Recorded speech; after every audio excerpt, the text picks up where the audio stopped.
جو جانتے ہیں کہ بے شک وہ اپنے رب سے ملاقات کرنے والے اور یقیناً وہ اسی کی طرف لوٹ کر جانے والے۔ اے اولاد یعقوب، میری اس نعمت کو یاد کرو جو میں نے تم پر انعام کی اور میں نے تمہیں تمام جہانوں پر فضیلت دی۔ اس دن سے ڈرتے رہو جب کوئی کسی کو نفع نہ دے سکے گا اور نہ ہی اس کی بابت کوئی سفارش قبول ہوگی اور نہ کوئی بدلہ اس کے عوض دیا جائے گا اور نہ وہ مدد کیے جائیں گے۔ اور جب ہم نے تمہیں فرعونیوں سے نجات دی جو تمہیں بدترین عذاب دیتے تھے، جو تمہارے لڑکوں کو مار ڈالتے تھے اور تمہاری لڑکیوں کو چھوڑ دیتے تھے، اس نجات دینے میں تمہارے رب کی بڑی مہربانی تھی۔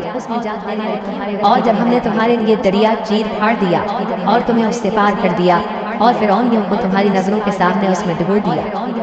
اور ہم نے حضرت موسیٰ علیہ السلام سے 40 راتوں کا وعدہ کیا، پھر تم نے اس کے بعد بچڑا پوجنا شروع کر دیا اور ظالم بن گئے، لیکن ہم نے باوجود اس کے پھر بھی تمہیں معاف کر دیا تاکہ تم شکر کرو۔ اور ہم نے حضرت موسیٰ علیہ السلام کو تمہاری ہدایت کے لیے کتاب اور معجزے عطا فرمائے۔ جب حضرت موسیٰ علیہ السلام نے اپنی قوم سے کہا کہ اے میری قوم، بچڑے کو معبود بنا کر تم نے اپنی جانوں پر ظلم کیا ہے، اب تم اپنے پیدا کرنے والے کی طرف رجوع کرو، اپنے کو آپس میں قتل کرو، تمہاری بہتری اللہ تعالیٰ کے نزدیک اسی میں ہے۔ تو اس نے تمہاری توبہ قبول کی، وہ توبہ قبول کرنے والا اور رحم و کرم کرنے والا۔ اور تم اسے بھی یاد کرو، تم نے حضرت موسیٰ علیہ السلام سے کہا تھا کہ جب تک ہم اپنے رب کو سامنے نہ دیکھ لیں ہرگز ایمان نہ لائیں۔ جس گستاخی کی سزا میں تم پر تمہارے دیکھتے ہوئے بجلی گری، لیکن پھر اس لیے کہ تم شکر گزاری کرو، اس موت کے بعد بھی ہم نے تمہیں زندہ کر دیا، اور ہم نے تم پر بادل کا سایہ کیا اور تم پر من و سلوہ اتارا اور کہہ دیا کہ ہماری دی ہوئی پاکیزہ چیزیں کھاؤ،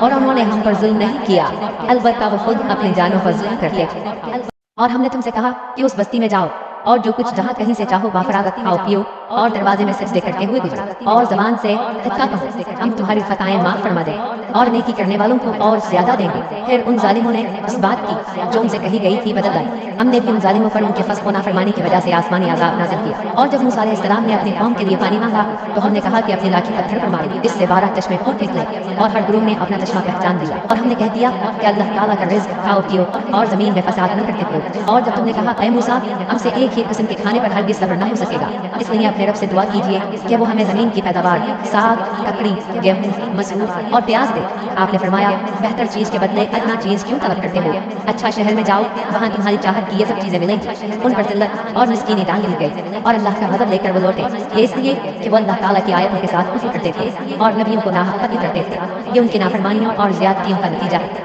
مسلمان ہوں، یہودی ہوں، نصارہ ہوں یا صابی ہوں، جو کوئی بھی اللہ تعالیٰ پر اور قیامت کے دن پر ایمان لائے اور نیک عمل کرے، ان کے اجر ان کے رب کے پاس،